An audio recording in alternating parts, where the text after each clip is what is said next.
Let me just post into our community members to let them know that we're live.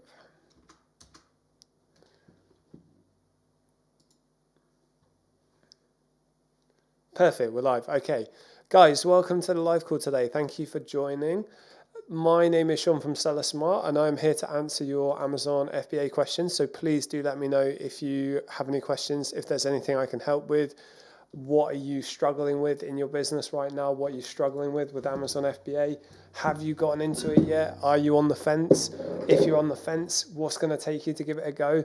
Shout Alex, what a legend. I see your name in here. Thank you for joining. How's your day going, mate? How are you? How's things? Have you gotten back into it, or are you still taking a sabbatical? Oh, Lord, I just saw my own face on TikTok. Just making sure we're live on my phone. Okay, right, we're good. Put that one in the corner. All good, doing some sourcing. A legend, well done, mate. How about you, sir? Yeah, I'm really good, thank you, mate. Really good. Been a very productive couple of weeks. Been pushing out a lot more content, so hopefully you guys have been seeing a bit more of that, and hopefully it's useful. I'm really interested to see, Alex, especially from your perspective. You've always got really good insight. What kind of content would you like to see? What would really help you? What would help you progress your Amazon journeys? Because the guys and I in the background, the marketing team and I, we've got very big plans for what we want to do with our content, and it's going to be a lot of work, but it's going to be really fun. It's going to be worth it. So if there's any content you'd like to see that would help you, let me know. And in the meantime, if you have any questions, I'm here to answer your Amazon FBA questions. Ith Supplies, welcome to the live, mate. What category would you recommend for a beginner first OA order? Yeah, so with online arbitrage, we use Keeper and SellerAmp SaaS, and you do not niche down. You don't have to focus on a category. It is a waste of time. You just need to use Keeper and SellerAmp SaaS. You need to learn how to use those tools, and you need to buy anything and everything that's profitable. I would be careful of anything that's high returns, so like shooting, clothing, apparel. In my experience, toothbrushes, printers can be high return sometimes because of the extended electronics policy on Amazon. But yeah, the idea is you want to just buy anything you can. Most people flood to beauty when they first get started. So the argument is that beauty is easier to find, but the competition is higher as well. So just get on Google every day, search like power tools, toys, beauty products, health and beauty, gardening tools, whatever it is. Find suppliers, add them to your list, go through them manually, or go through storefronts on SellerAmp SaaS and keep building a database. It does get easier. You just got to keep plugging away, mate. Well done for getting into it as well. Shout Alex, what would help me? Check your Discord DMs. I've got a thing over on the YouTube from 0 to live with 50 viewers. Some spamming. Check my DMs. I don't have any DMs that haven't been actioned. Have I missed a message from you? Oh, Alex, I'm so sorry. Okay, right. Yes, I'm not going to do that on the live. Actually, I will do that on the live. Let me just drop Sam a message. Give me one sec. Yeah, sorry, mate. I completely forgot about that. That's my bad.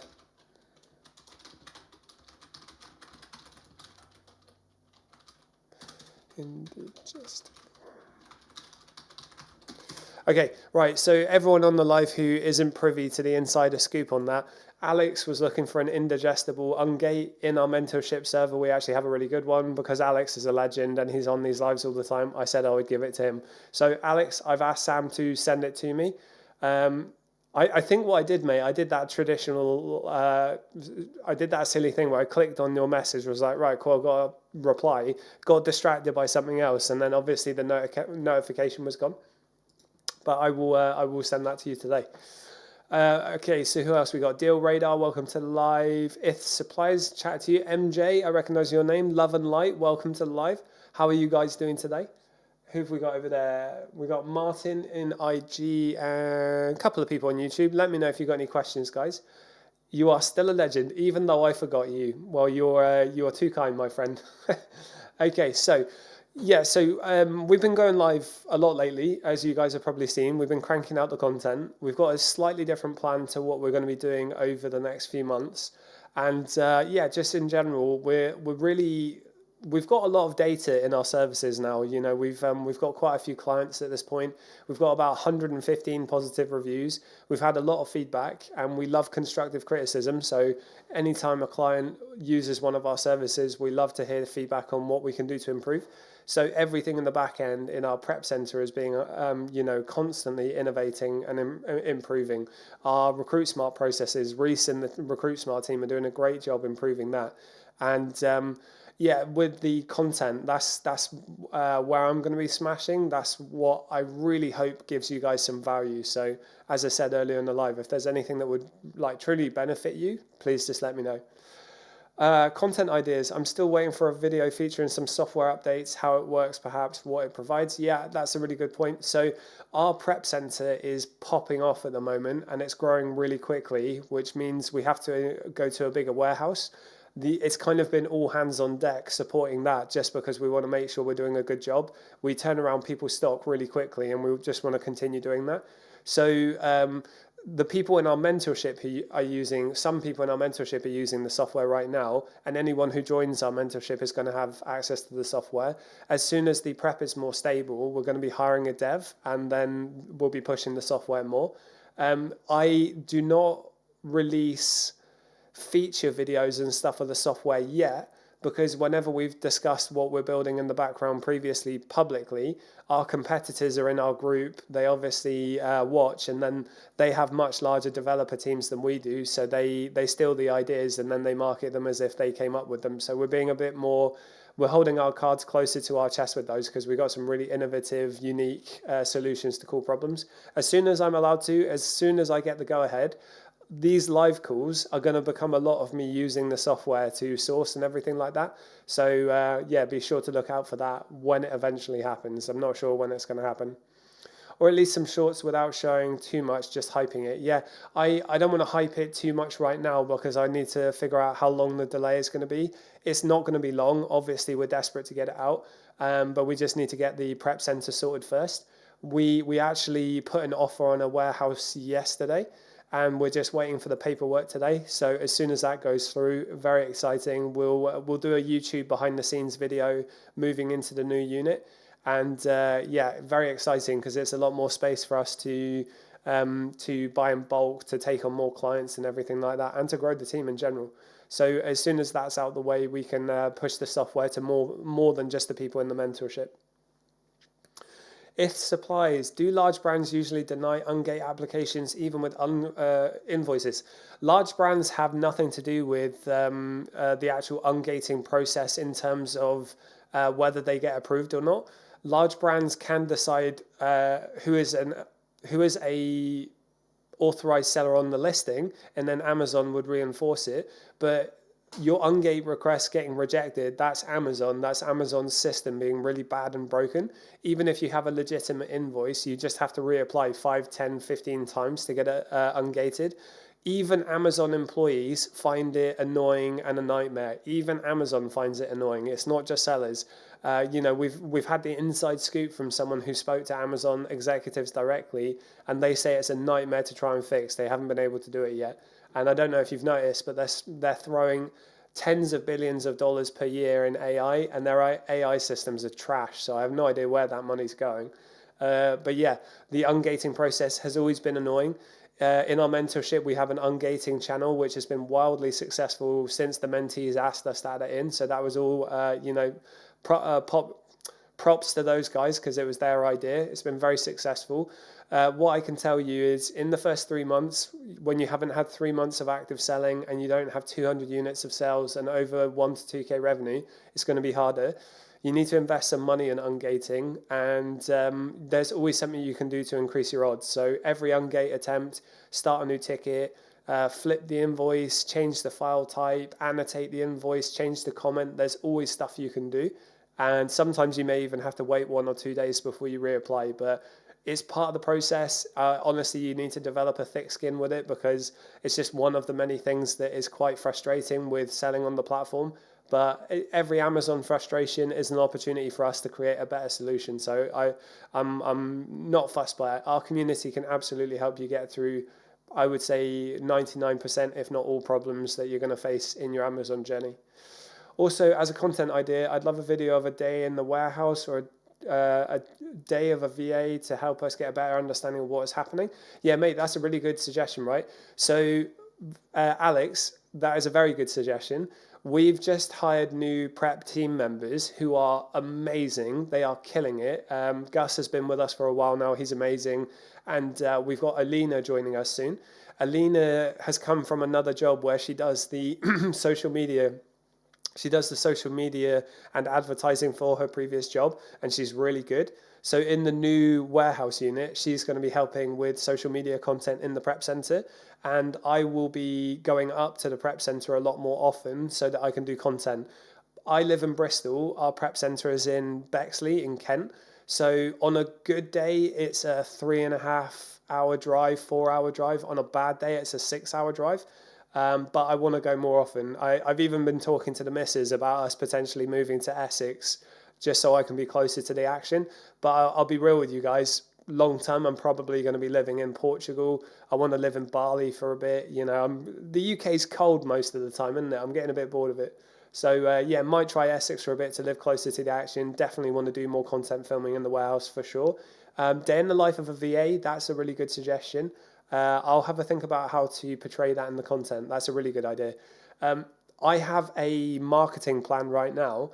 I want to build up to a point where I'm posting 500 bits of content per month as a target. And I want to be posting more YouTube long form stuff as well once I've gotten to a good level. I need to be a lot more consistent with the content, which hopefully you guys will see I have been a bit more consistent recently. But yeah, that's my target for maybe May, maybe June. May's probably going to be quite soon, but you'll be seeing in May a heck of a lot more content from us. Shout Alex, as an example, people that never had a VA might not have a clear idea of what value it can provide. Yeah, that's a really good point. So on that topic, if you are an Amazon seller and you're looking to grow and scale, hiring a VA can be one of those life-changing business level ups. You know, if you were hiring a sourcing VA, you can work your 9 till 5 alongside your career job, and you can do Amazon. Sorry, you can work your 9 till 5, and you can do Amazon alongside your career job, and the sourcing VA can get your leads ready for you. So when you have the time to work on it, you can just review the leads and purchase. Equally, if you get an admin VA, your admin VA can do pretty much anything you need. If you want some research done, they can do it. If you want them to keep track of your leakage, your returns, your reimbursements, all of that stuff, they can do it. A good admin VA will purchase your stock for you if you trust them, but we always recommend being the last decision maker to the products that you buy and how much you buy. And yeah, it's one of those things where Sam and I actually believe an admin VA first is a better decision, but 99% of people, they will hire a sourcing VA first. And I understand it. Sourcing is quite long-winded and repetitive. Most people, I would say, get a bit bored of it after a bit of time. But the better you get at sourcing, the more of a return on investment you get with your time invested into it. So when you're bad at sourcing, you can invest 10 hours into it and you might find 1 or 2 leads. When you're good at it, you might invest 10 hours and you might be able to spend your entire week's budget on stock in that time. So you start to associate it in a really positive light because you start to really feel the financial impact from the time that you're spending. It's hard to feel that in the beginning when you're just learning though. So just bear that in mind, anyone watching this. It is tough in the beginning. It does get easier. What is a minimum requirement for a sourcing VA in your opinion? Yeah, it's case by client. I was having a call with someone who wanted to ask about our mentorship earlier today. Their VAs have what I would consider to be quite a high threshold. So they look for 50 sales per month, £4 minimum profit, and 30% return on investment as a VAT registered seller. But I mean, he's doing really well. So it's working for him. Most of the time with our VAs, we say 30% minimum return on investment, 30 sales per month on the listing. You know, on an average day, are you putting in about 5 to 6 leads in the sheet? and it's the average over the week. Some day your VA is going to find 15 leads, other days they're going to find 2. It's the nature of the business, and even the best VAs in the game, they have this struggle. So it's about the average over the week. Are you averagely putting in about 5 to 6 leads a day? And if so, how many are getting approved and purchased? Are you hitting your spend targets? Your spend target for a VA is one of the most important things.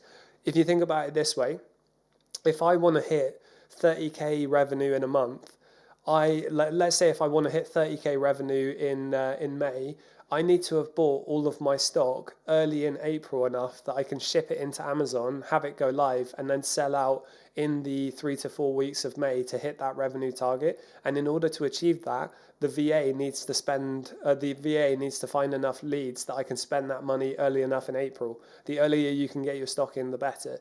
So yeah, depending on who you speak to, there's about a 90-day turnaround from purchase to selling to dispersing. Probably not 90 days all the time. It's probably less than that, maybe 2 months.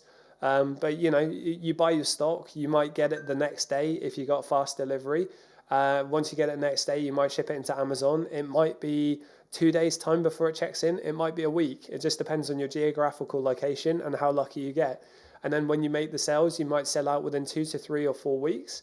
And then once you've made the sale, you've got DD plus 7.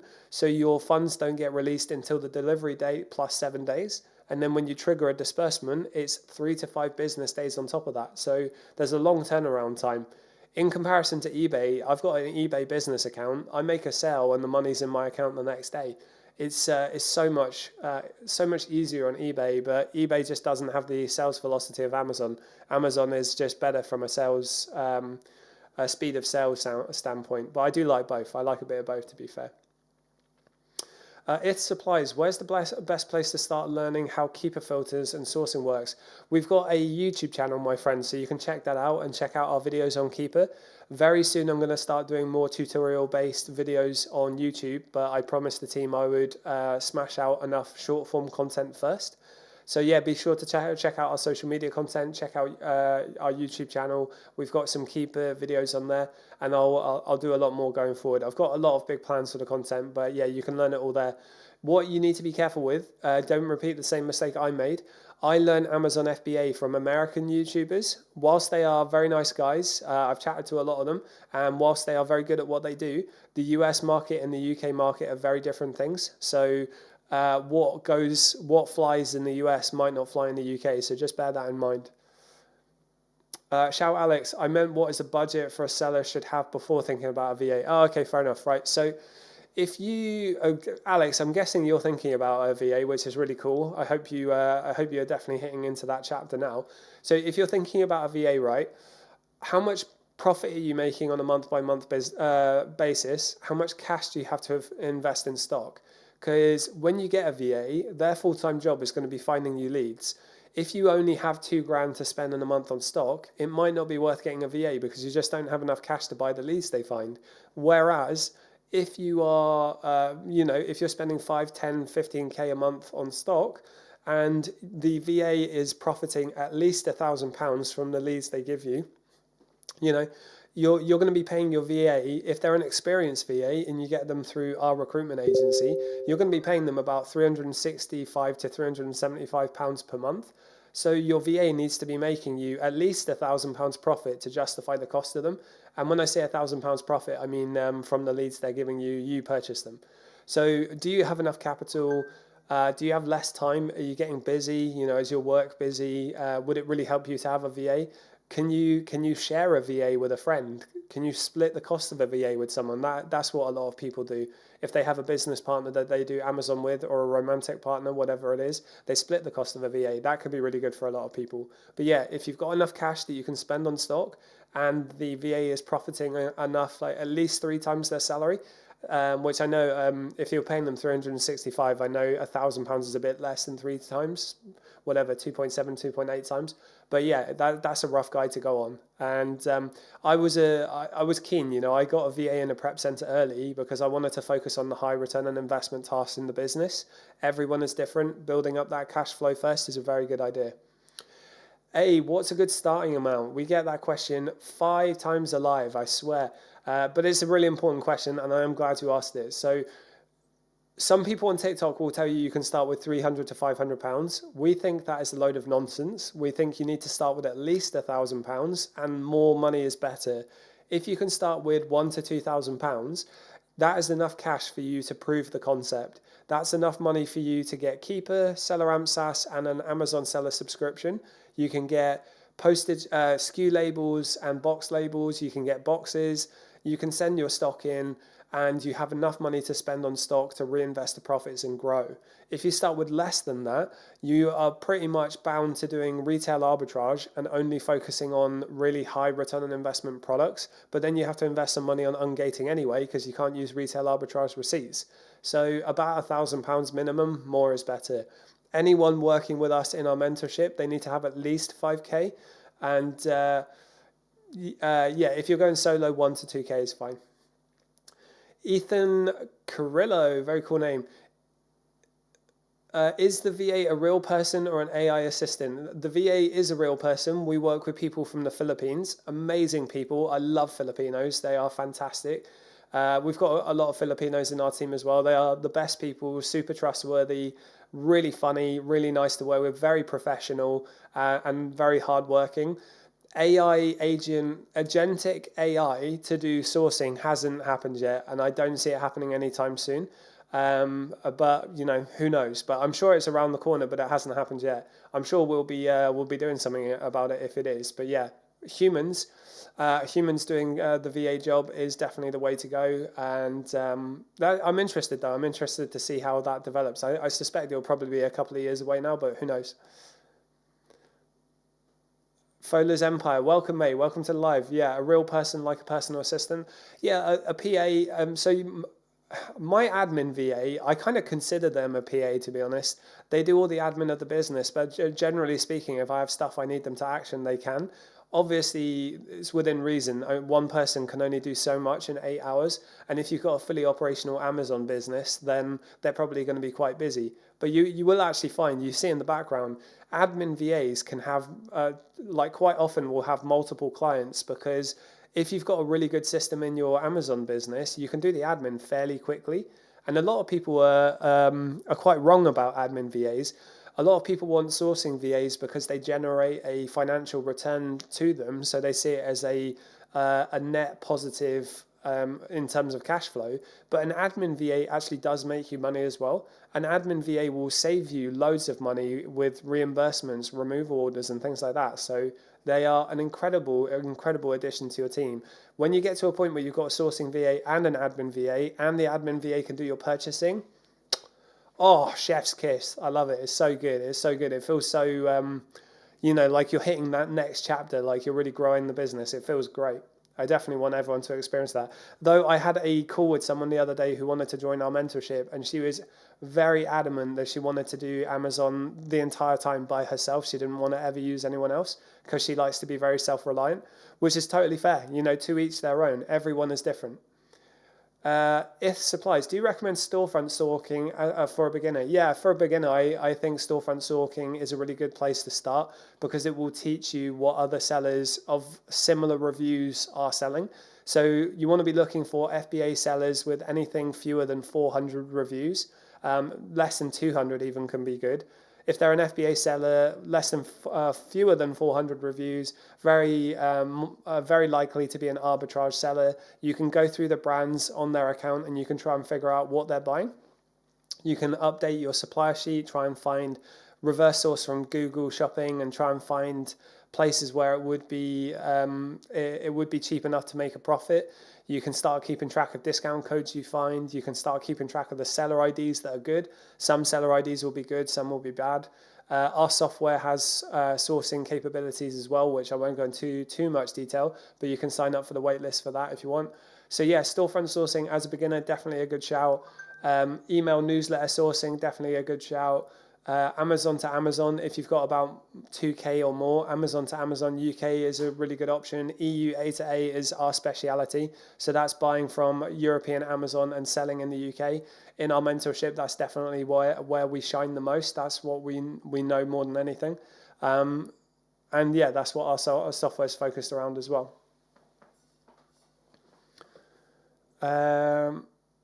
Ethan Carrillo, can you do FBA doing online arbitrage yourself, even in stages investing 1K in Amazon? Yeah, absolutely. One of the reasons Amazon is such a good side hustle, secondary income, whatever you want to call it, is you can do it alongside your full-time job. You can do it alongside your career. You can do it on 2 hours a day, even less than that. But if you can invest 2 hours or more a day, that's fantastic. You can keep your expenses low, so you only need Keeper and SellerAmp SaaS and a few, supplementary purchases like labels and boxes and things like that. And the £1,000 is enough to help you prove the model. Once you've proven that it works, that's where I'd say to double down and throw more cash at it. Try and get as much cash as you can. I did not want to take any money out of my Amazon business at all. So I was doing side hustles. I was doing every delivery drive-in. I was doing dog boarding, dog walking. Every bit of money I could make, I was throwing back into Amazon. And that's how it works. Ideally you don't want to be taking profit out of it at all. You want to keep reinvesting the profit back in and growing, because it's just like the stock market. The more you can invest back into it, the more that compound growth effect kicks in, and you start to make really good money when you get to a certain level. Shout Alex, on the idea of automating sourcing, there is a few options, not talking about Arbisource or whatever.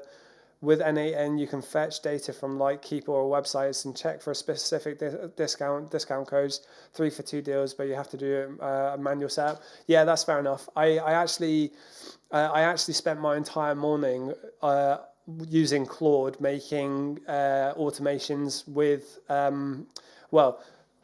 when you do them enough, right, you start to realize the additional software costs creep in. So you can go make.com, you can go N8N, you could do custom Google app scripts to cut out additional subscriptions. But I spent pretty much my whole morning doing that in the back end for stuff we're building. I've got some really good automation ideas that I want to build and then add into our mentorship as well. So once I've done that, I might do a bit of content on that, but I don't want to give too much away because now with AI, anyone can replicate it pretty quickly. Why Kareem Boy? I recognize your name. You've been in this before. Monthly sales, it depends. I just spat out. I just spat. 1 sec. Oh, I haven't drank water for a while. Yeah, it depends, mate. It depends what you're trying to. It depends how much cash you're throwing into it. If you're asking me what my monthly sales are, I'm currently going through a Section 3 violation. My eBay's doing pretty well though. I'll be back in selling once our account recovery guy is able to clear the Section 3 form for me. We have an account recovery expert in our team. I've never seen him lose a case. He's really good. And I just realized he asked me yesterday to send him invoices and I didn't do that. So I need to do that after this live. La Rocca. So when do you start taking out profit to pay for mortgage and food, etc.? Yeah, really good question, mate. So we would say 95% of people we talk to in Amazon still work their 9 till 5 career job alongside it. You do get to a point when you can go full time with Amazon. The guy I was speaking to earlier, Cal, he's living out in Southeast Asia whilst living on his Amazon, so he's living his best life. When the time is right to take money out of it and live off it, there's like prerequisites I would say you have to hit, right? You have to have proven your strategy works. You have to hit your sales and revenue targets 3 months in a row as a minimum. And you need to be profiting enough that you can, the amount you take out, you have at least double that in profit. So if it costs you let's say, realistically in the UK, let's say it costs you 2.5K to survive, £2,500, you would ideally want to be profiting 5K a month, 3 months in a row. When you get to that point, if you want to go balls to the wall with it, you can. It's your decision. You're obviously an adult. You make your own choices. But we would recommend staying in your full-time job as long as you can, just for the security, stability, and cash flow. Cash flow kills in businesses. That's a really common expression that you'll hear. And the more security you have with liquid cash, the safer you are. But yeah, if you get to a point where you can take out enough profit to still make enough to reinvest back in, that is a really good time. And if you think about it, right, if you're earning 3K in your salary after your after taxes, and you're earning 2.5K from Amazon, 2.5K from Amazon from a business perspective, is a lot more valuable than 3K from a salary with taxes and everything like that. Well, I should say 5K actually. So yeah, if you stay in your career job, you're earning 3K after taxes, and then you're profiting a lot with Amazon, that will change your life. That will change your life. It will give you options for sure. And it's what we're here to try and help as many people achieve as possible. So, a lot of people don't like their job as well. So if you're doing really well with Amazon and you can afford it and you don't like your job, I'm a big risk taker. For me personally, obviously I can't decide for you what you do with your life, but I really believe that if you're going to accomplish anything like meaningful in this world, you have to take some risk and you have to believe in yourself. I have a delusional belief in myself that no matter how many mistakes I make, I learn from them, I move on, I dust myself off. And I kind of feel like you have to be a bit delusional, because if you walk around with low self-confidence, not believing in yourself, I just can't see how that's going to help you succeed. Ethan Carrillo, where do you find discounts and coupons on online arbitrage? Really good question. So we use Chrome extensions like Coupon Birds, Cooper, Honey, but Honey's crap, Top Cashback, things like that. And when you use those tools, that's called manufacturing your margin. So a lot of the time in the beginning where you as a seller can't find any profitable leads is because you're not manufacturing your margin enough. So we have a completely free discount gift card portal as well. Really recommend using that. If you sign up to our free Discord community, if you join, you will have access to a discount gift card portal where if you're buying £100 worth of cost of goods from Currys, you can get a discount gift card so you can buy it for 80% off. So you, what did I say, £100? So you could get it for £192. So your cost of goods is lowered and your profits increase, but most people aren't doing it. Most people aren't using discount gift cards.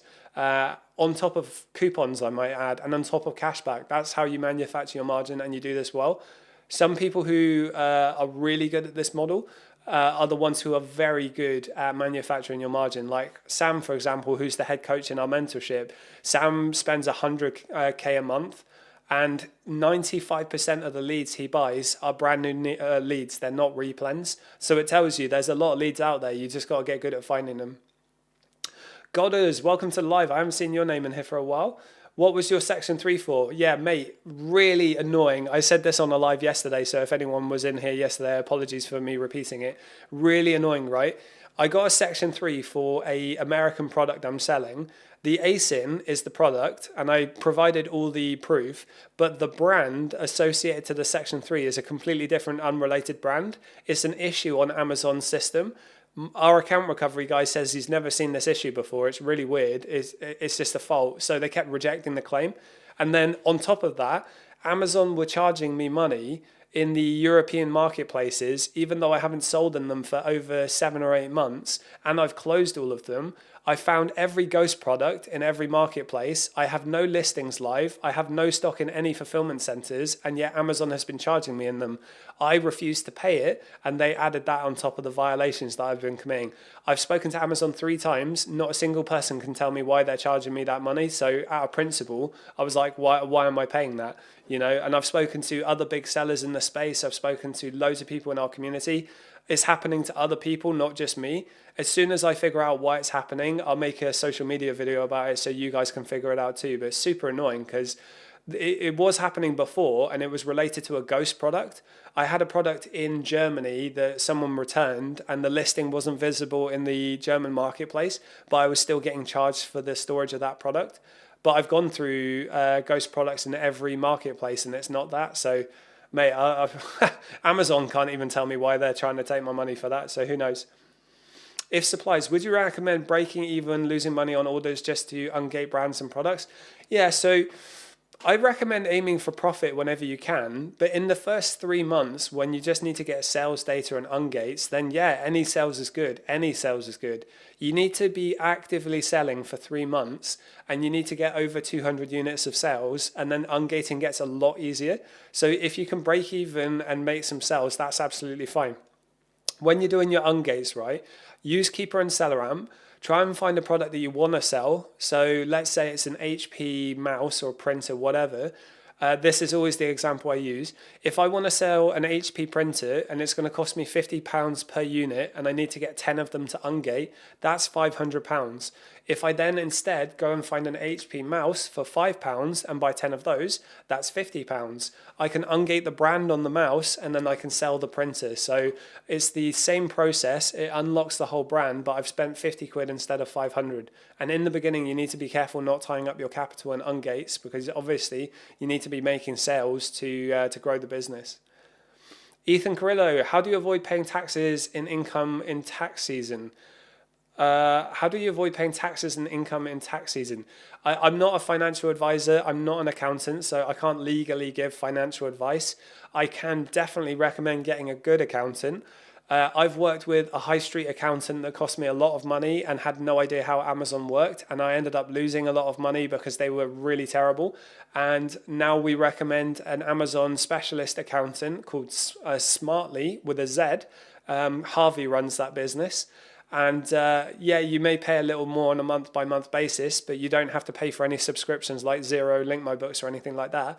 But a good accountant who knows how to play the game, knows how to do everything legally, and knows the complexities of Amazon, that's going to save you a lot of money in tax. So if you do sign up with Smartly, tell them Seller Smart sent you, and they'll give you £50 off your first month. But yeah, that's all I can say. I'm not in the UK. You have to be really careful with financial advice when you're not legally trained to do so. Thank you for the question. How much is the mentorship? So to everyone out there, we have everything we have everything you need for anyone at every level. We've got free downloadable resources, a free course that teaches you the fundamentals. We've got a paid course that teaches the overall strategy. Next month, we're going to be rejigging the course so it's fewer modules, less stuff, because we've seen what people actually watch, and we'll make it a bit more accessible. In our mentorship, you need at least 5K to invest, and we'll work with you until you hit 50K revenue or double your revenue if you already sell. The mentorship is 6 months long, so it's 3 months in the mentorship one-to-one, and then 3 months in the group.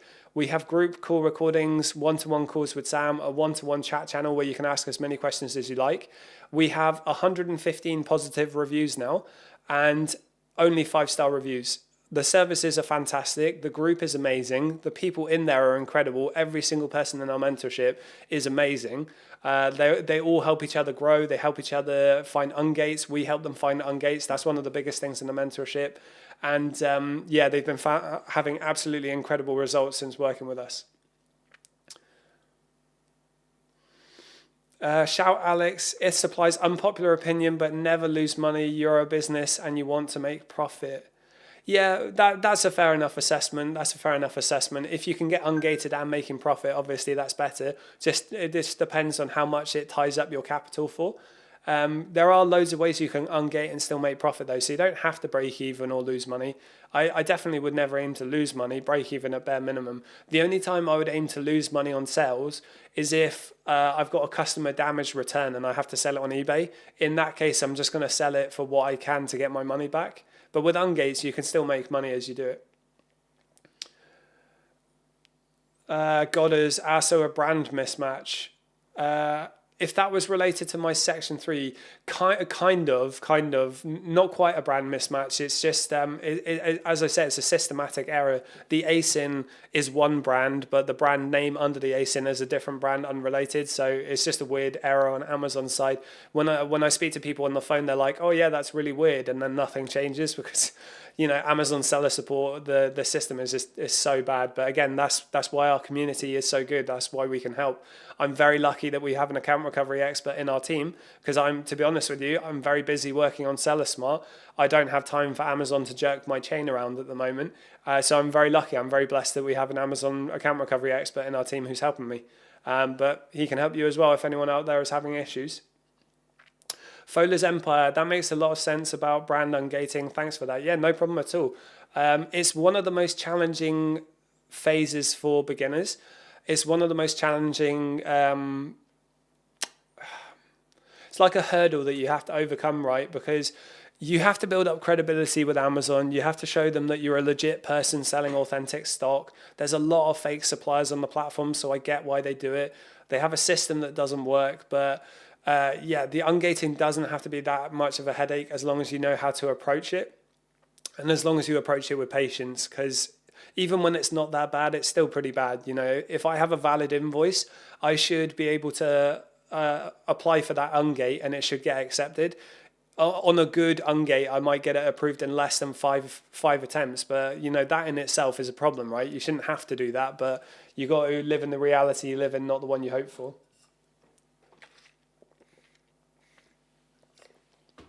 Mason, I see you over there on IG. Welcome to the live. Thank you for joining.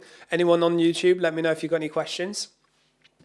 Thank you for the back and forth so far, guys. Do let me know if you've got any more questions. I'm going to get my my list of talking topics up.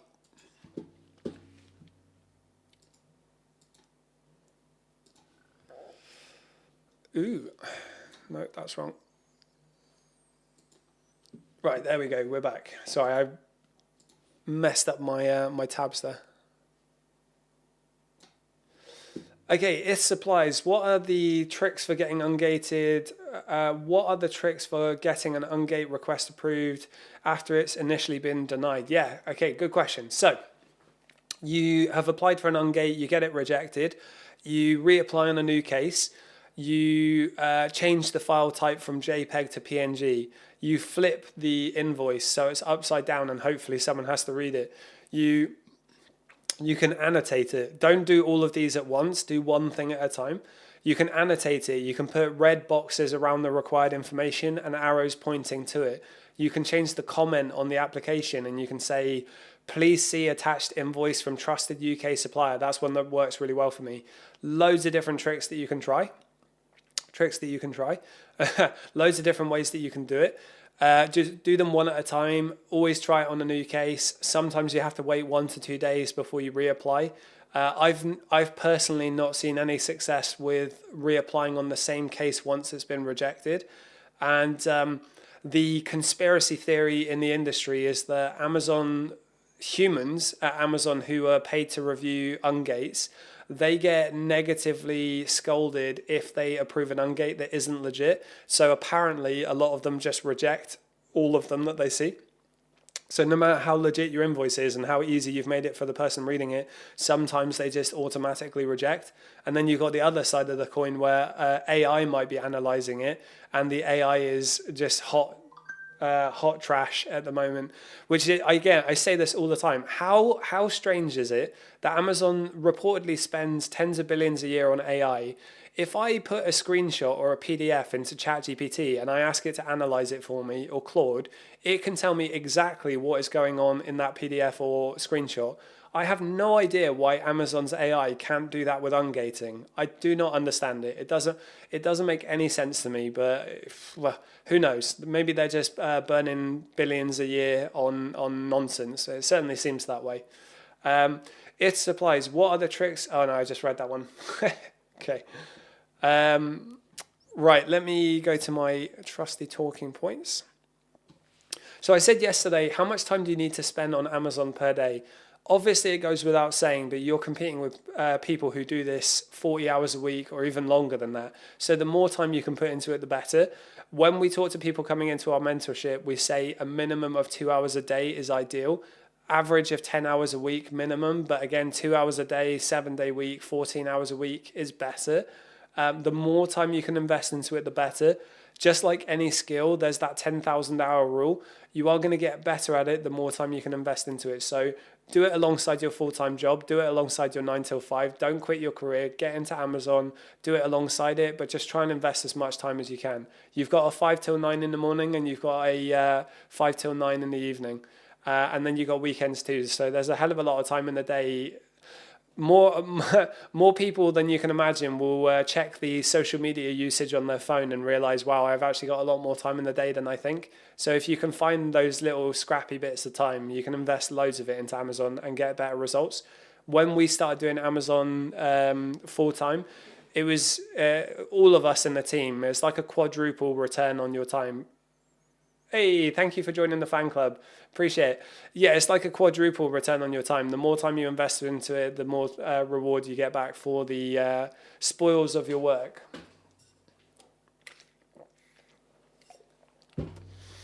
Okay, right. So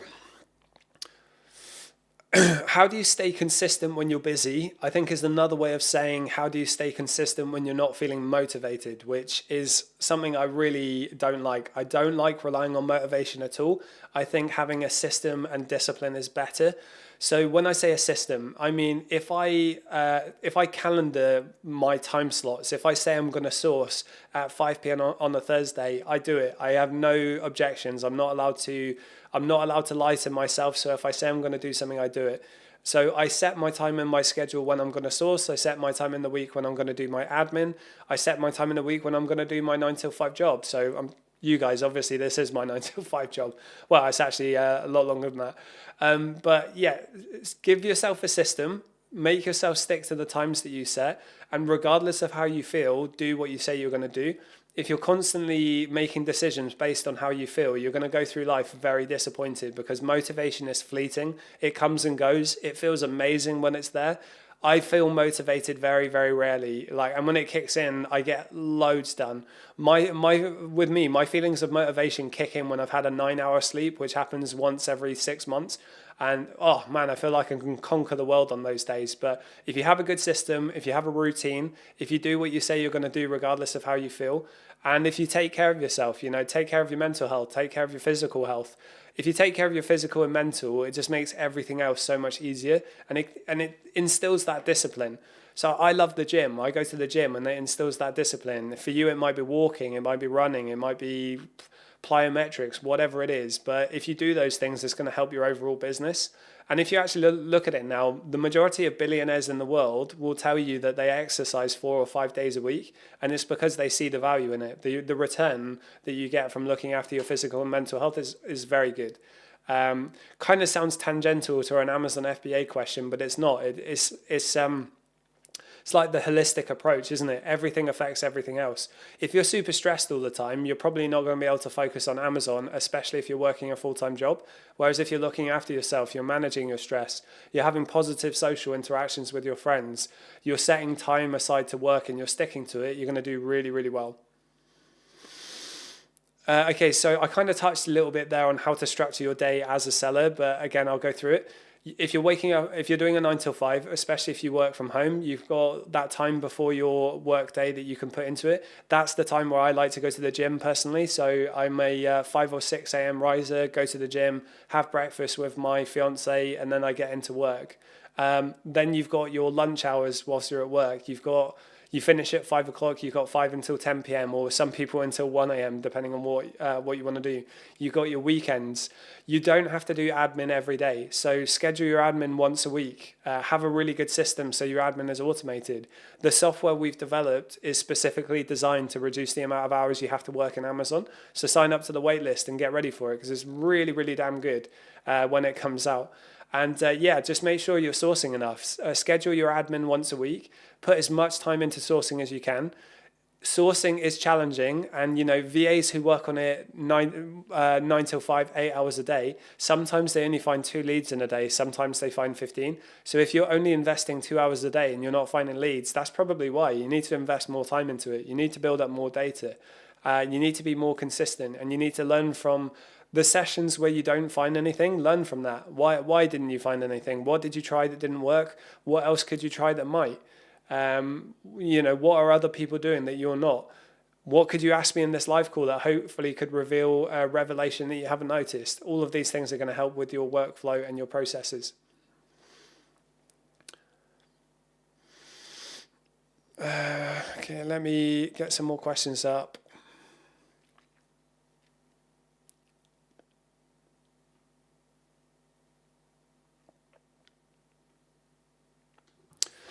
Okay, so Fola's Empire, you can sign up to the waitlist by joining our free Discord community and going down to the option that says software waitlist. You can sign up to it there. And anyone who joins our mentorship, we can give you access to the software pretty much straight away. Anyone in the mentorship gets access. What we're going to do, right, is alpha access is for the people in our mentorship. Beta access will be people who've signed up in the waitlist. They get to use it for free. And then anyone in our mentorship, when it gets released on paid, anyone in our mentorship will get access for 3 months for free as just for being a mentee. That's how we're going to structure it. We haven't decided on our payment plans yet, but it's going to be the traditional low usage tier minimum and then high usage tier more than likely. But yeah, very excited to get it out. We've been building it for a long time. Anyone in here who doesn't realize or doesn't know, Seller Smart is like 4 businesses in one. That's why we've taken quite a bit of time to do some stuff.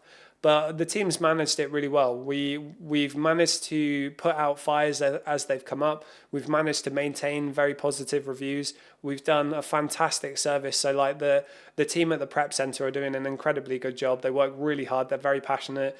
The Recruit Smart team in the background, very passionate. We're very excited when we can get a developer on who's passionate and excited so we can get the software out, but it just takes a bit of time.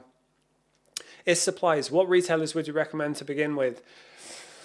We have in our free Discord community, we have loads of free resources that you can download. One of them is an auto ungate checklist that will help you auto ungate. One of them is a top 200 UK suppliers with all their VAT information. I definitely recommend getting that and then adding more suppliers to it. You've got like every lead we buy, my friend, every lead is from a retailer you've heard of. It will be John Lewis, Sports Direct, Currys, Argos, Costco, Asda, Tesco, Sainsbury's, Morrison's, wherever it is. Smith's, I don't really like. Smith's is very competitive, very challenging. Boots, I don't really like massively because, again, they cancel orders and it's very competitive, but you can get good deals. Stylevarna, you're not allowed to buy from there. The deals are amazing on it, but you can't use it as a supplier, so don't. Korean beauty products, amazing returns on them, but you can't sell them, so don't get trapped by that. Every single new seller gets trapped by that. Yeah, just continually update your list.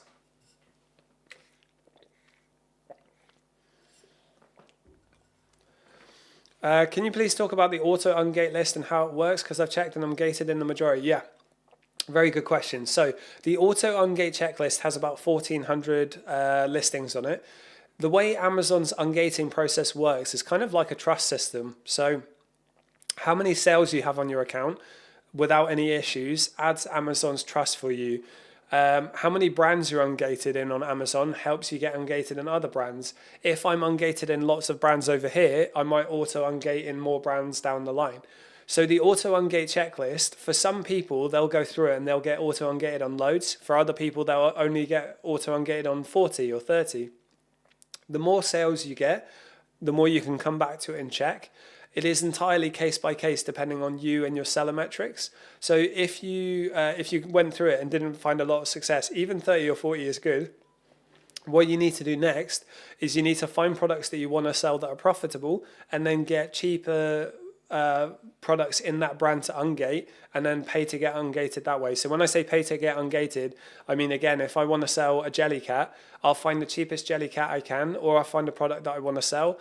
And Jellycat's just recently gone to 100 units ungate, so that's not the best example. But let's say I find a product that requires 10 times units, then I would invest 10 into the product I want to sell or the cheapest version of that brand. That's going to help you a lot. I mentioned it earlier, 3 active months of selling, 200 units plus of sales and over 1,000, 2,000 revenue. And it gets so much easier. And again, the more time I'm repeating myself, but it's important. The more time you invest into it, the better. HP Lens, welcome to the live, mate. Thank you for joining. You suggest wholesalers, private label or OA, talk about the differences. Yeah, really good question. Right, so apologies, I've got a really dry throat today. Right, so when I started Amazon FBA 3 years ago in 2023, wholesale was like the king. It's what everyone wants to do. And to be honest with you, because of the influence of social media back then, everyone still wants to do wholesale. Wholesale's changed. You can't use random wholesalers that no one's heard of before because Amazon will ask for supply chain information. And if the wholesaler doesn't want to give you that, then you're screwed. Not a good idea. So wholesale, you need a lot more cash. You need to use really established wholesalers or brand direct. I think you can do wholesale with 10 to 15K. Sam reckons 20 to 25 is better. It is not accessible to new sellers without experience because you have to develop a real relationship with the suppliers. So if you've got no value to add to them, they're not going to want to work with you. And a lot of them hate Amazon sellers in the first place. So wholesale, incredible if you've got enough money, very scalable, very good. You still have to be really careful though, because each individual brand has the choice over who can sell their product or not. So even if you're buying from a justifiable wholesaler, if a brand decides they want to lock down the listing, it can happen. It can happen in arbitrage, it can happen in wholesale. So just bear that in mind. Private label. Private label is really good if you want to develop and build a brand. If you like marketing, private label is really good. If you want to exit and sell a brand one day, private label is really good. Where it is not the right choice for 99% of people we talk to, it is way more investment, takes way longer, is way more risk, is much harder, much harder, and costs a lot more because of PPC advertising. So with arbitrage, you can buy a product, list it the next day as FBM and make a sale. PL takes months and months and months and takes a lot of cash. We have a community, our community is almost 1,500 members. We speak to so many people who have tried multiple Amazon models. PL is by far the most risky one that loses people the most money. So whilst it's fantastic and it has its place, it's not beginner friendly and it's not for most people unless they're passionate about marketing and they're willing to sell on other platforms outside of Amazon as well. Because if you're going to build a brand, only building it on Amazon these days, I think is a silly decision, especially with software tools that allow you to cross-list.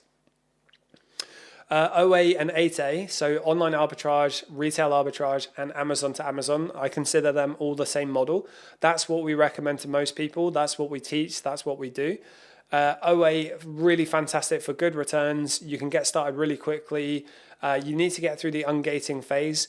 Retail arbitrage can get you really good return on investments, but it does require you to go out and go to the physical store location. And A to A and EU A to A, really good for returns.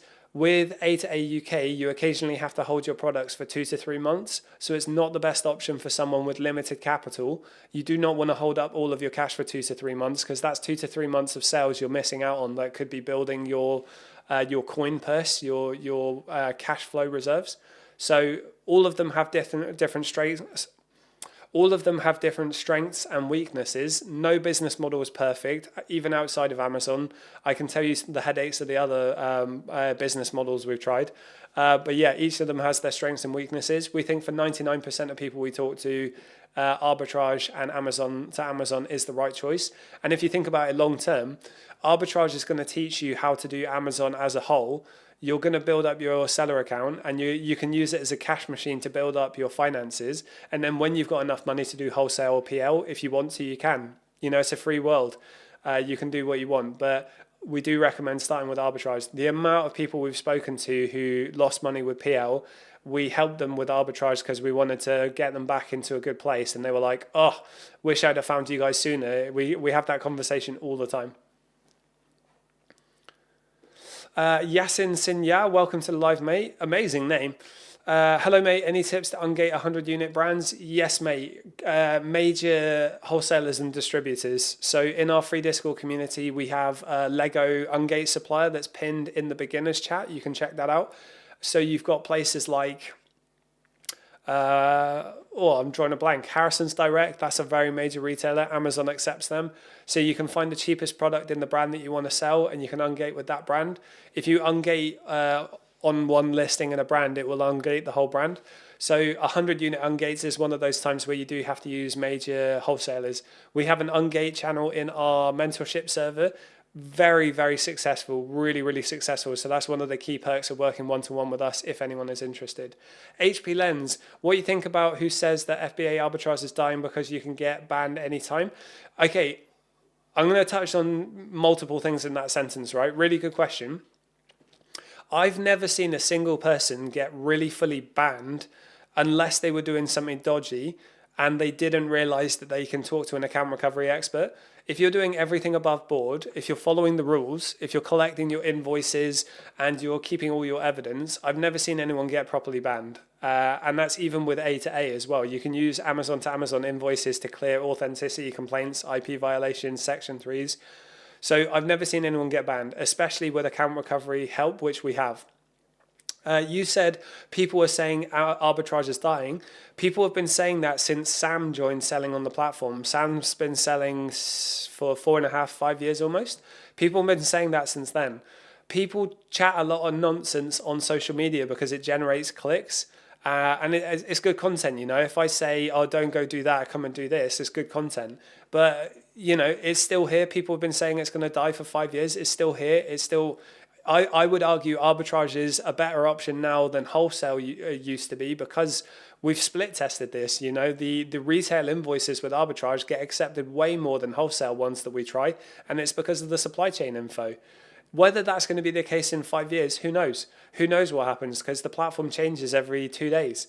online commerce changes in general really, really quickly. So, you've got to be adaptable. You've got to roll with the punches. But yeah, arbitrage is an incredible model. People who are saying it's dead, arbitrage is one of the oldest, since capitalism has been a thing, arbitrage isn't just an Amazon thing, it's the buying of products at a low price and reselling it at a higher price.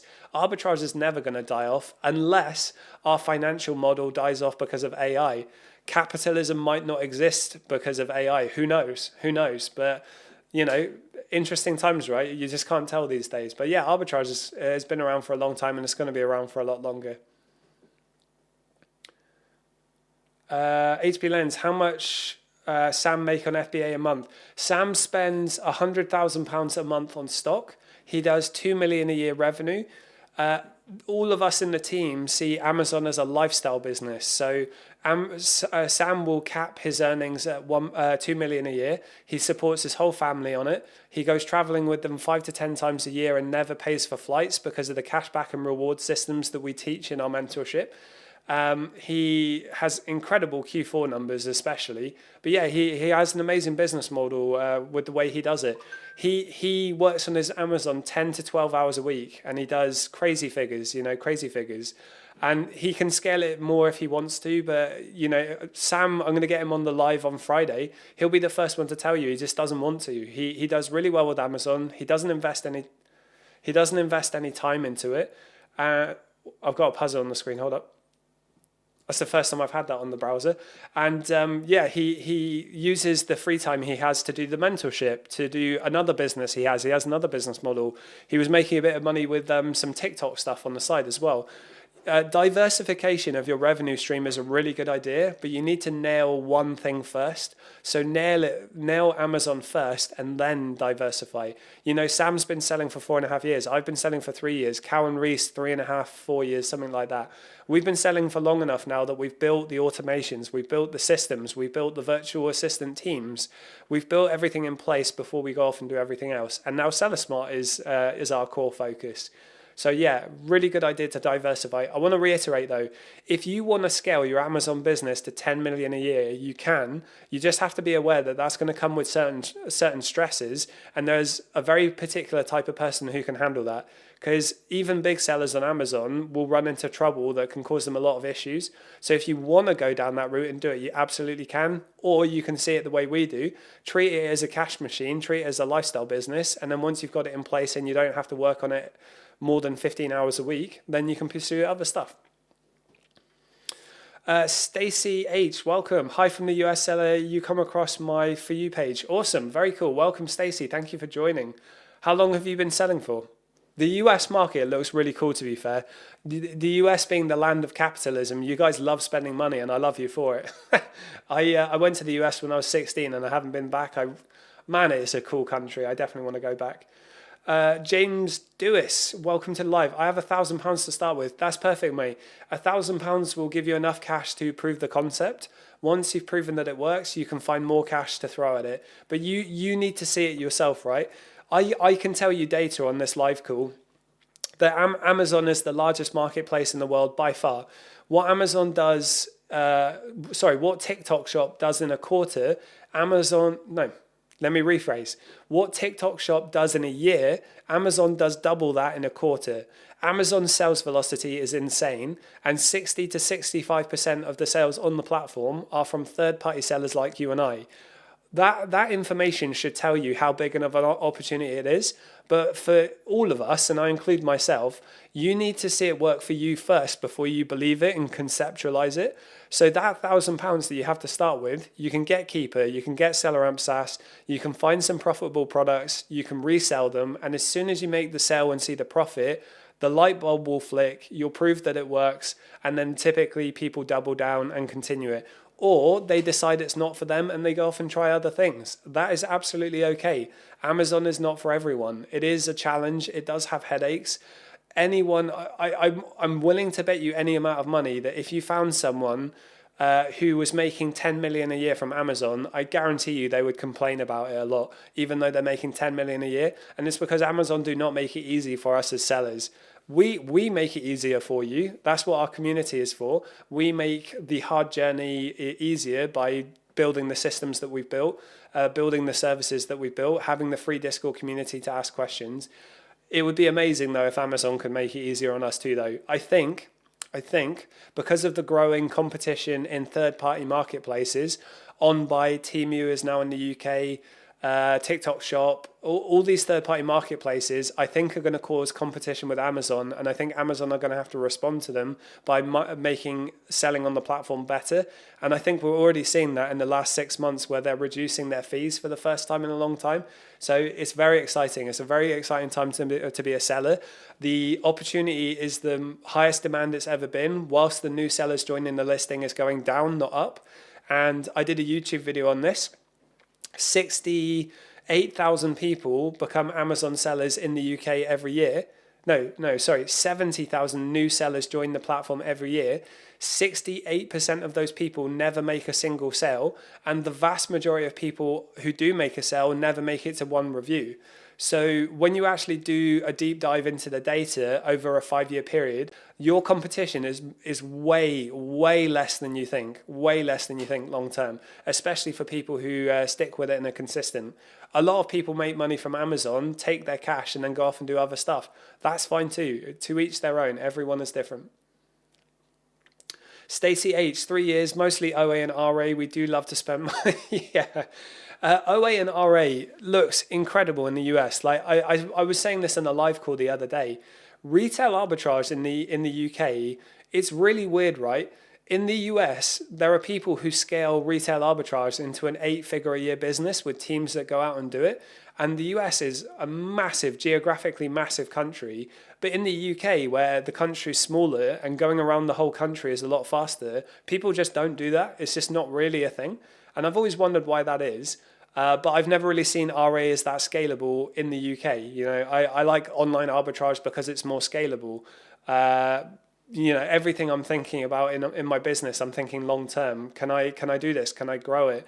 Is my time well spent? Am I doing repetitive tasks that I can automate or delegate? These are things that you need to be asking yourself over time as you develop experience and a good database of products that sell and brands that sell. Is that, I just realized, mate, I've been calling you IF Supplies, but there's LTH Supplies. Is it possible to buy direct from a brand site, not a retailer? Will they provide an invoice? Yeah, it depends on the brand. So Shark Hoovers, Shark is a really good one. Shark provide good invoices, but I think they've started to issue IPs recently. I'm going to have to double check that. Lego provide invoices. Jellycat do. There's loads of. Yes, you absolutely can buy direct from manufacturers. That's absolutely fine. If you're going to go brand direct in a wholesale context, you need to go for small to medium-sized brands. But again, for most people starting off, that's not a good way to go down. You need to go OA first because you need to provide them value and you need more cash. Excuse me. Oh, excuse me. VV Star, I just started any idea on what to list? Yeah, so if you're starting arbitrage, get Keeper and SellerAmp SaaS and just try to learn how they work. Try to find products. We have an auto ungate checklist in our free Discord community for UK sellers that you can go through. We have a top 200 UK suppliers and their VAT information. You can go through that. You can go to Google and you can search toys for sale, power tools, gardening equipment, whatever it is. Go through the retailers and add them into your supplier list and just make it a part of your routine to check them. Create an email, a Gmail account, and sign up to newsletters and start getting email marketing emails through and start going through the discounts that they provide you. Go through the brands by brands on the retailer and try and find leads. That's a really good way to do it. Do some storefront sourcing. Find FBA sellers that have fewer than 400 reviews and see what brands they're selling. Try to reverse search them from SellerAmp SaaS on Google Shopping and try and find where they're buying their products. All of them are really good strategies as a beginner just getting started. Tenzel1, hi. Welcome, mate. Nice to have you in here. Full stop, how much do you make per month? So in my first year selling on the platform, to everyone who doesn't know, I used to work for Microsoft. I got made redundant. 17,000 people lost their jobs. I was one of those people, took my redundancy money, traveled Europe a bit, got into Amazon FBA because I saw it on Instagram, thought it was a scam, proved the concept and was like, damn, this really works. In my first year, I was able to replace my gross salary, my salary and gross profits.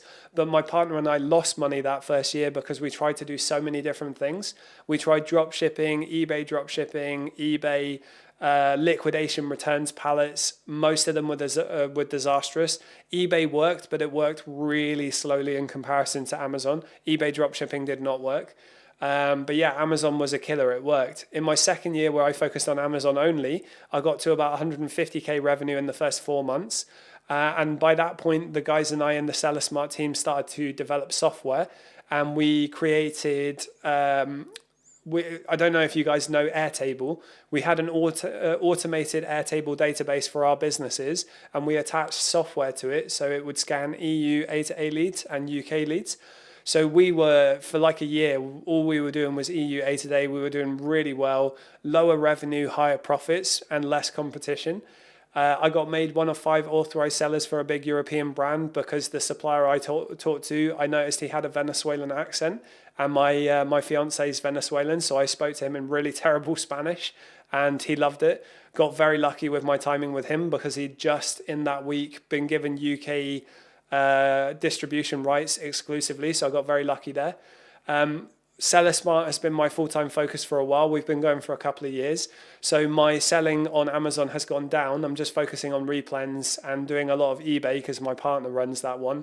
And I've actually been dealing with a Section 3 recently, which is why I haven't been actively selling. The guys and I in the team have a really good plan though. I'm a really big advocate in these live calls for telling you to not repeat the mistakes I made. With hubris, I believe that I could, I'm really like hyperactive with work.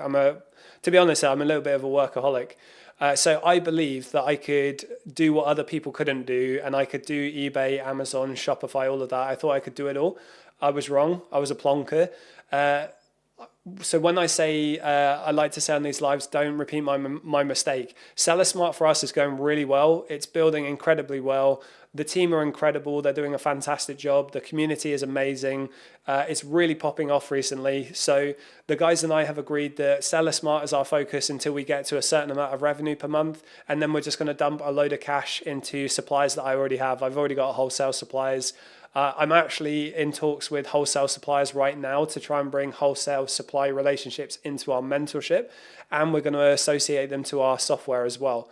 I had a really good talk with a wholesaler the other day who I wish he would let me publish the call because he was really disgruntled. He really didn't like Amazon, but he was like, you just make so much money on it, you have to do it. And I was like, that's pretty much the sentiment a lot of people say, to be fair. But yeah, really exciting opportunity with that kind of stuff. I really want to make wholesale more accessible to people in a way that's safe to do so. We promoted Quigita quite a lot, and I haven't been promoting them as much lately. I'm going to have a live podcast call with them on YouTube soon. I really like the company. The team in Quigita are really good people. They're doing everything they can to be compliant and legit. Amazon are the ones who are not making it easy for them. And unfortunately, that's having a negative impact on people that buy from Quigita to sell on Amazon. So whilst that's happening, I don't want to give people advice that's going to hurt their selling accounts. So yeah, there are ways that you can introduce wholesale to Amazon sellers safely. That's what I'm trying to do with the supplier contacts that I'm talking to and the integration that we hopefully will have on our software as well. Vivistar, thank you. No problem at all. YB, why did you get a Section 3? Yeah, I covered that just now. So I bought an American brand. I hadn't actually sold it for 7 or 8 months. And I would have cleared it easily, no problem. But there's a mistake on Amazon's Section 3 on the actual listing. So the ASIN and the product they talk about is fine. I have all the evidence for it that it's okay. But the brand below the ASIN is a completely unrelated brand. It's a mistake on Amazon's system. Our account recovery expert said he's never seen that before. He's taken over my case because he's going to deal with it. I'm just too busy to deal with it right now. And he's going to do it for me. And as soon as it has come back, I'll do a social media video on it. I'll show you guys, and I'll use it as proof that you don't have to panic with a Section 3. You can always do something. There's always something you can do. And we have an account recovery expert who can help if you're really struggling. Key things to note with a Section 3. the more you apply for an appeal and get it rejected, the harder it gets to get back. So you need to work with a specialist sometimes if you've already attempted 1 or 2 times.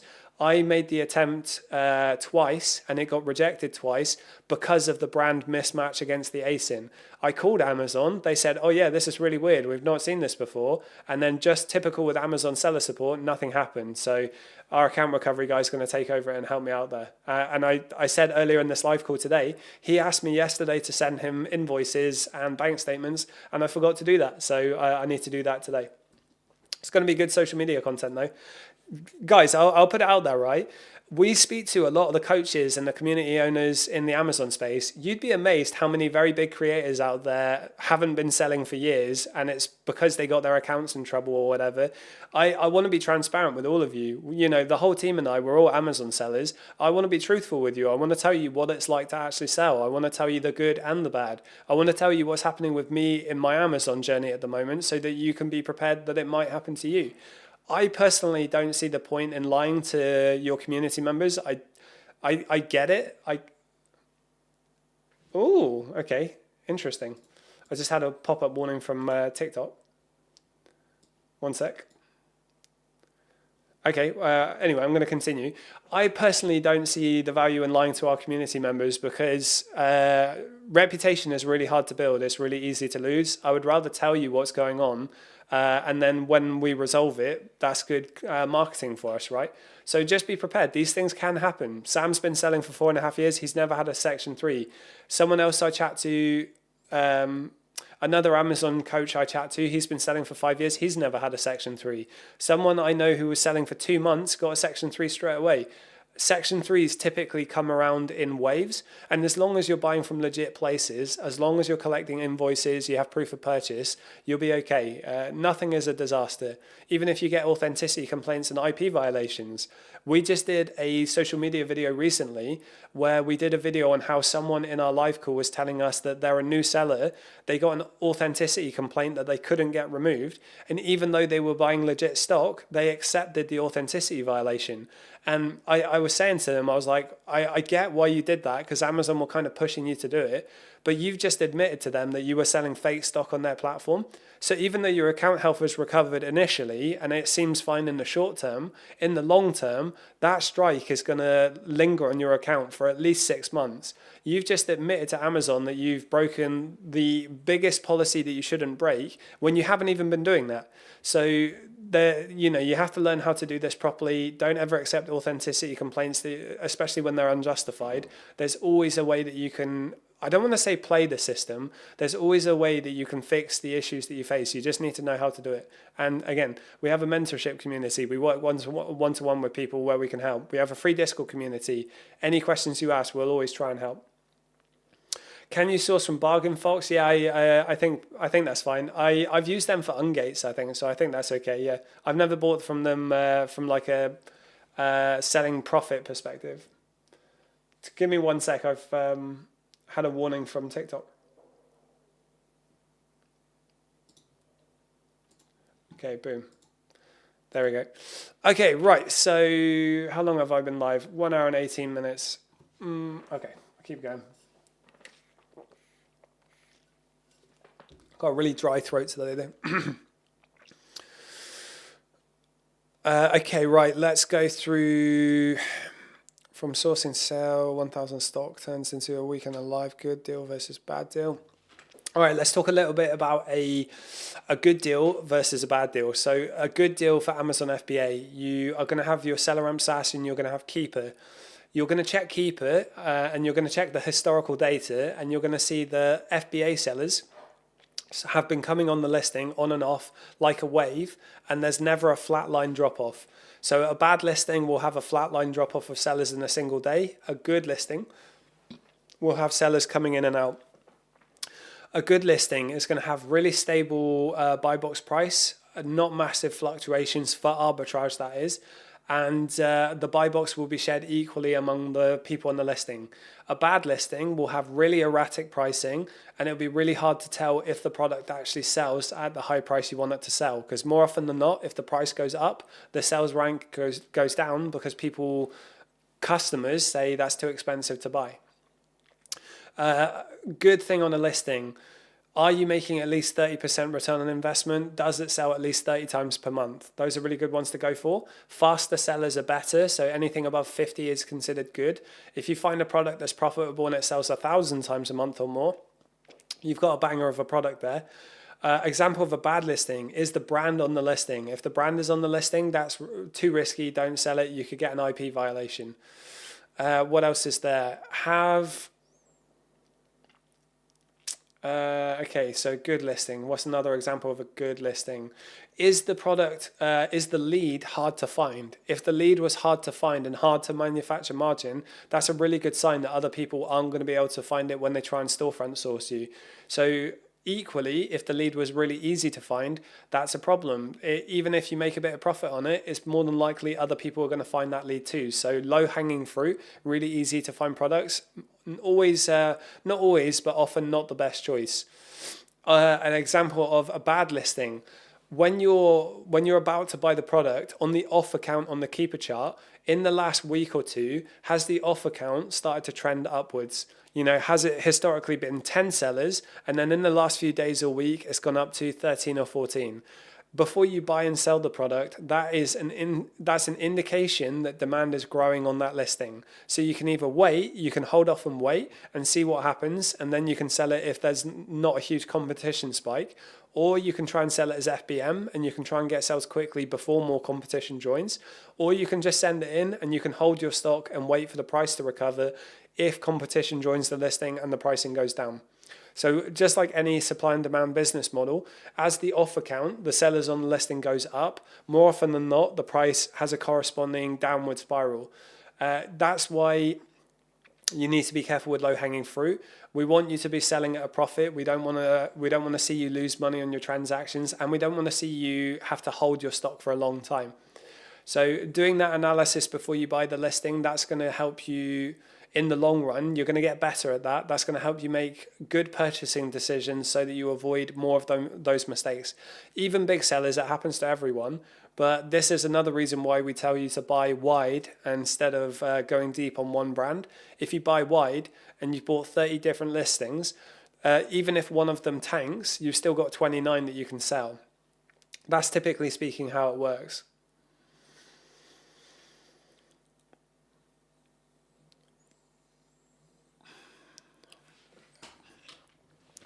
And James 3, unfortunately my headphones are broken today because of a naughty cat, so I can't hear your voice. It would be great if you could reply to me via chat. Okay, I will do my best there. Let's give it a go. I'm not sure if that's going to work, but we'll find out. Oh, hey, all three. Okay. Okay, right. Let me just get some more talking points up. 1 second.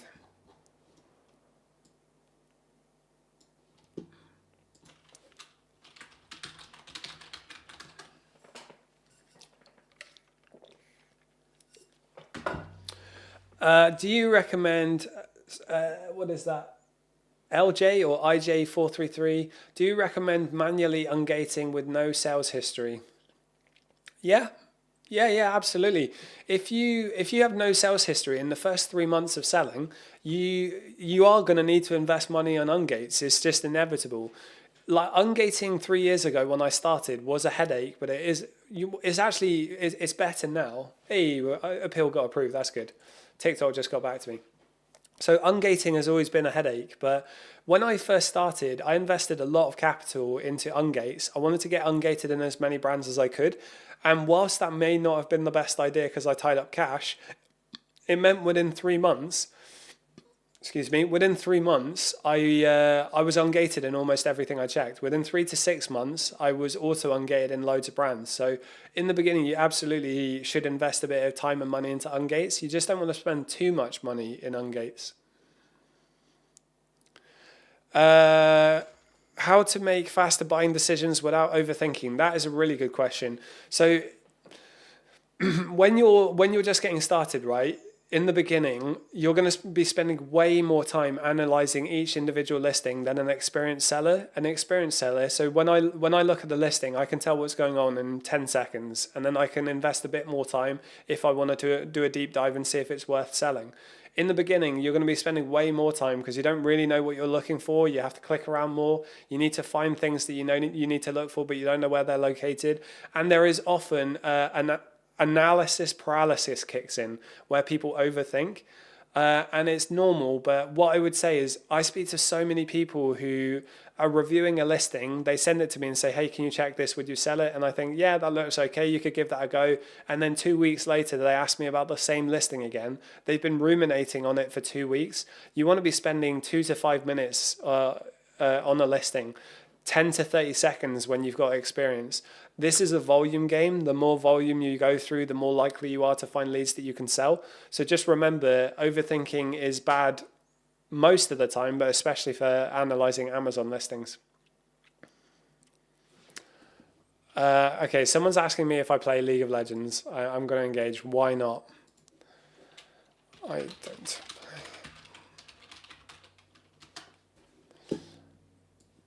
I'm guessing they're trolling me, but I'm playing along. I don't mind. Okay. When to trust your gut versus when to trust data, that is a really good talking point. So I'm going to approach this from a slightly tangential angle, right? Amazon is a game of data. Keeper gives you an unbelievable amount of data, and when partnered with SellerAmp SaaS, that will give you the amount of risk on your listing. Here is the interesting point though. When you are looking at a listing and another seller with the same experience is looking at the listing, you can see two completely different stories based on the same data. Reviewing the data and analyzing the listing is in a sense an art form. Everyone is different. Everyone sees a different picture. So we've had people who we've provided VAs to who gave them leads where they said the leads were terrible and useless. We didn't see what they saw at all, even though they were an experienced seller. Someone in our team bought those listings and sold out of them within a week for a 42% return on investment average. So it just goes to show that everyone sees everything differently. Some people have higher risk tolerances than others. Some people like to be very risk adverse. Sam will look at a listing sometimes and he'll see an opportunity that I don't see, and it makes me realize I still need to sharpen my sword a bit more. And equally, I found opportunities that Sam wouldn't buy. I gave them a try and I made really good money selling them. Everyone has a bit of an art form to selling. So when to trust your gut is if you're looking at data and you've got enough capital that you can put a bit into risk it and you think, I think this will work, I can give it a punt. Give it a try, give it a try. There is no such thing as a risk-free purchase in it. So trusting your gut, I think, is really important, but learn from the lessons of that choice. If it doesn't work, learn from that. Don't repeat it next time. Making any business model successful, including Amazon, is you making a lot of mistakes, split testing and trying a lot of different things. As long as you're learning from those mistakes, it's never an issue, is it? As long as you're learning. If you're not learning from it and you're repeating the same mistakes, that's where it's a problem. LTH supplies, how much of a budget would you allocate to ungating when you have no sales? That's entirely up to you, my friend. I wouldn't allocate any budget to it. I would try and find products that I want to sell first, and then I would try and find the cheapest product in that brand that I could sell. So I used the analogy earlier, if I want to sell a product that's £50 per sale and I need 10, I would just try and find a cheaper product in that brand to spend however much. So if you can find another product in the brand that's 20 quid, the ungate is £200 versus £500. That's what I would do. And just you go through auto ungates, spend a bit of money. If you've got £2,000, you don't want to tie up all of your capital on ungates. You know, if you've got £5,000, you don't want to tie up all of your capital on ungates.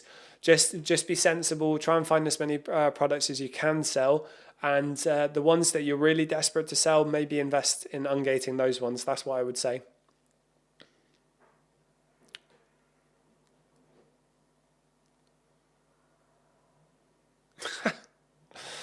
Okay, I'm definitely getting trolled by someone on YouTube, but that's fine. Okay, the difference between a safe deal and a smart deal, again, kind of touching on the point I just mentioned there, but I have found so many safe deals that ended up not working, and it just goes to show you that no one is a fortune teller. No one can say exactly what's going to happen on a listing. One of my biggest blunders was getting an A to A deal that I was really excited about. Sam bought 5 of these products. They were Meta Ray-Ban virtual reality glasses. I bought 10 of them and I spent thousands of pounds on that because I was convinced it was going to be a good lead. I think Sam bought 2 actually, now that I think about it.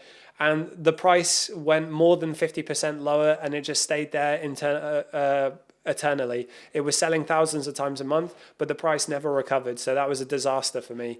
But again, it looked like a banging A to A lead. And back then I didn't know what I was doing as well. So back then I would have seen if the price had stayed low for a couple of days, I would have just returned them or cancelled the order even. But you know, you live and you learn, you make your mistakes and you learn from them. When would you double down on a product? That's a really good question. So when would you double down? When would you double down on a product? I am going to analyze a listing, right? I'm going to see that the product sells 100 times a month. And as a test buy, I might get 10 to 15 or 20 of them even, depending on my capital. I don't want to overinvest more than 5 to 10% of my overall capital per brand. When that product sells and I've proven that I can make sales on that listing and get as many sales as I think, that's when I would double down and buy more of it. Once I've done the test, I would aim for 1, 2 or 3 months worth of stock, depending on how fast the seller is. The faster the seller, the more security, because even if other people jump on the listing, if it sells quickly, they'll sell out of their stock and the price will recover if it goes down. Again, that's usually based on the sales per month of that listing though.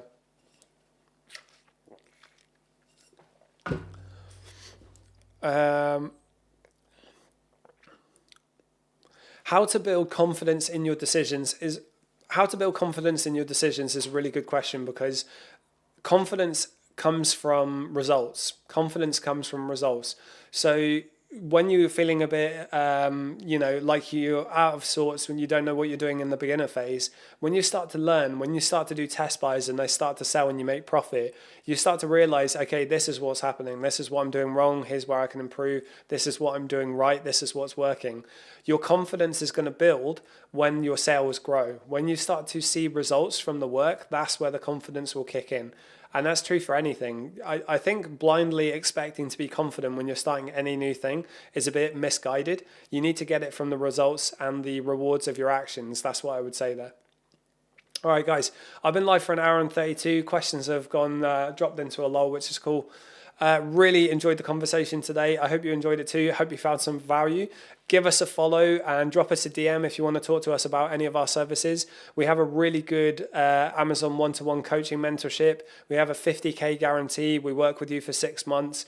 We've got a prep center that's automated, is amazing. We've got virtual assistant recruitment if you want to hire a VA, and we've got a software waitlist. Really big thank you to everyone who joined the live today. Have a lovely day, and I will see you tomorrow.